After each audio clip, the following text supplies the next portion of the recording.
இல்லை மேடம் அப்படின்னு சொல்லிட்டு அப்படியே கை கும்பிட்டு அவங்க வந்து நம்ம இதை மட்டும் நிறுத்திடாதீங்க. எனக்கு ரொம்ப பிடிச்ச ஒரு விஷயம் இந்த ஸ்வரம் கொடுக்கறது அப்படின்றது ரொம்ப பிடிச்ச ஒரு விஷயம். ஒரு தடவை எனக்கு உடம்பு சரியில்லை. அப்போ வந்து ஒரு 10 டேஸாக நான் வந்து ஒரு வீடியோஸ் போடலை. ஒரு team of nadaswaram people came home and they met me.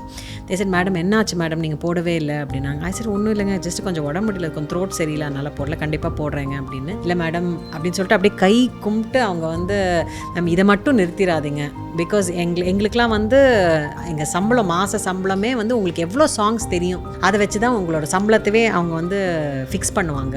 இப்போ எனக்கு வந்து முதல்ல 4 பாட்டு தெரியும். அந்த 4 பாட்டு தான் நான் எங்கே கச்சேரிக்கு போனாலும் சரி, இந்த கோயில் வாசலில் வாசிக்கணுனாலும் சரி, ஒரு கல்யாணத்துக்கு போனாலும் சரி, நான் வந்து சினிமா பாட்டு 4 பாட்டு தான் வாசிப்பேன். ஸோ அதனால் எனக்கு வந்து அந்த கச்சேரிக்கு 200 ரூபாய் சம்பளம். இப்போ வந்து எனக்கு 268 சாங் தெரியும் அப்படின்னாரு. அப்போ நான் என்னோட யூடியூப் சேனலை நான் ரெஃபர் பண்ணி பார்க்குறேன், எக்ஸாக்டாக 268 சாங்ஸ் நான் போட்டிருக்கேன். நீங்கள் இதை மட்டும் நிறுத்திடாதீங்க. எதுவாக இருந்தாலும் உங்களுக்கு இது யூஸ்ஃபுல்லாக இல்லாட்டி யூடியூப்லேருந்துலாம் பெருசாலாம் பைசாலாம் வராது நமக்கு. ஏன்னா மில்லியன் சப்ஸ்கிரைபர்ஸ்லாம் வந்தால் தான் நமக்கு அதெல்லாம் வரும்.